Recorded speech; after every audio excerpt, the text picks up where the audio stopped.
Hello, my name is Gresham Hill, and I'm one of the team members here at SmartChurch, and I'm here to show you how to get started on SmartChurch. The first thing to know is that you actually do not need to have a smart device in order to use SmartChurch. You can also go to smartchurch.com and click Log In at the top right of our screen.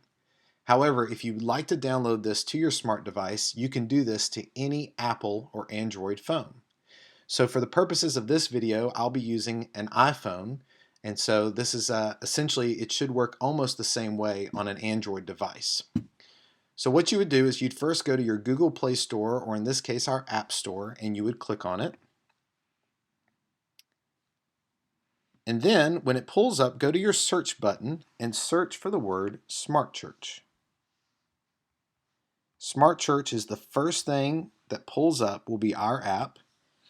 And it'll save you from having to scroll through the hundreds and hundreds of other church apps that are out there that are actually quite confusing and difficult to find your own church on. So that's one of the benefits, is it's always going to pull up first.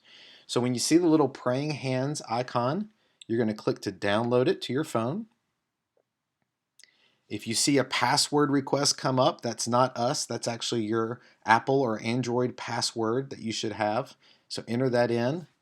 And then when you're done, let's go over to our screen. You'll see the little icon shows up on your phone. So here I'm going to open it up for the very first time, never using SmartChurch before. And the first thing it's going to ask me is whether I want to receive notifications. The purpose for this is so that your church leaders and your church administrators can send you important messages when necessary.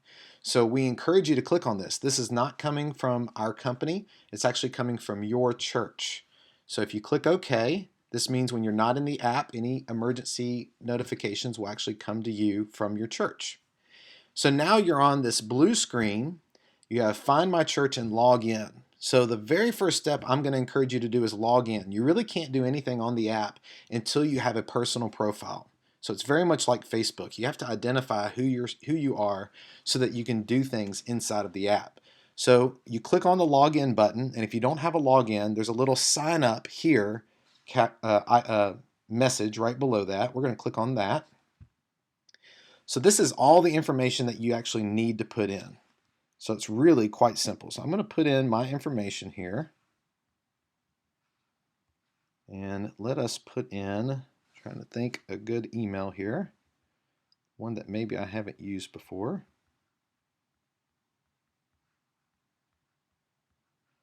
And then you come up with a password that no one will ever guess. Being facetious. And then you'll confirm that exact same password so that we make sure you spelled it right. If it doesn't let you do it, you probably spelled it wrong. And then the invite code is not required. That's only if you receive something in the mail or if you heard about this from somebody and they told you to enter a specific number here. That's probably not the case for you, so you can skip that. And at the very bottom of the screen, it says sign up. So let's click sign up.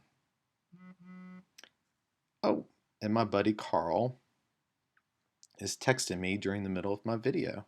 Well, that'll make this video seem very real and authentic.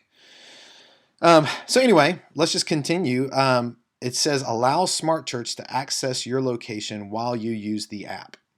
And again, I'm going to encourage you to do this. The purpose for this is so that you're able to find your church more easily and also use a couple of other functions that happen inside of our app. So if you click allow, what this does is this is going to allow you to search for churches nearby. So for example, now we're on this little search screen. This is the Find My Church screen. You can click nearby.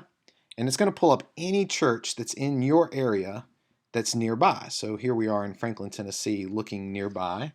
But that's not necessarily where you are. So let's do a little bit differently. I'm going to suggest clicking Search by City. So if you're not close to your church location in the same city, then I would suggest entering it in here. We're going to enter a fake city called Smart, North Carolina. So let's find North Carolina. Click OK. We're in the United States. If you're coming from another country, you would enter your country there and then enter your state or region, which could also be a parish or a province, and it should help you find any churches that are in your area. So now at the very bottom of the screen, you'll see the word Find. So let's click on Find. And for the purposes of this video, we're going to go to Christ Community Church in Smart, North Carolina. and you'll see it pulls up, and we've already got information in there, and at the very bottom of the screen it says follow. That's very important, that if this is your church, you're going to want to click on follow. And there you go. So it gives us a little pop-up and it says, where do I want to go? Let's just go over to the wall first. And now you're on SmartChurch. So if you would like to learn more about SmartChurch and how to use the app, please go to one of our other tutorial videos on YouTube and click on, I believe it's called How to Use SmartChurch. And that'll tell you about all the little features, including the hidden ones, that'll help you to use it from now and for many years to come. Thank you for taking part in the tutorial, and I hope you have a great time using the SmartChurch app.